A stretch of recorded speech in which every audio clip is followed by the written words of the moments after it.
பிரியமானவர்களே, நாம் சுவிசேஷத்தை அறிவிக்கும்போது ஒரு முக்கியமான உண்மையை நினைவில் கொள்ள வேண்டும்.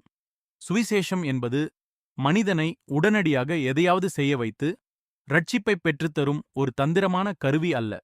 ஆர்மீனிய கொள்கையை பின்பற்றுபவர்கள் மனிதன் தன் சொந்த சித்தத்தால் கர்த்தருக்கு துணைபோக முடியும் என்று நம்பி கூட்டங்களில் உடனடியாக தீர்மானம் எடுக்க மனிதர்களை வற்புறுத்துகிறார்கள். இது வேதத்திற்கு முரணான ஒரு முறையாகும்.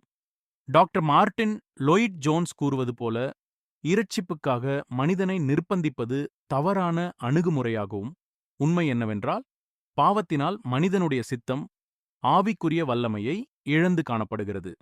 ஆகையால் சுவிசேஷப் பணி என்பது மனிதர்களை கட்டாயப்படுத்துவதல்ல, மாறாக இரண்டு முக்கிய காரியங்களை செய்வதாகும்.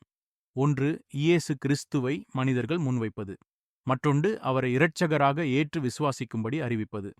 நாம் மனிதர்களுக்கு கிறிஸ்துவை அறிமுகப்படுத்தி அவரை விசுவாசிக்க வேண்டியதன் அவசியத்தை எடுத்துரைப்போம். ரட்சிப்பை அருளுவது தேவனின் கிருபை, மனிதனுடைய சித்தத்தில் அல்ல. தேவனின் வல்லமையில்தான் ரட்சிப்பு உள்ளது என்பதை உணர்ந்து சுவிசேஷப் பணியைச் செய்வோம்.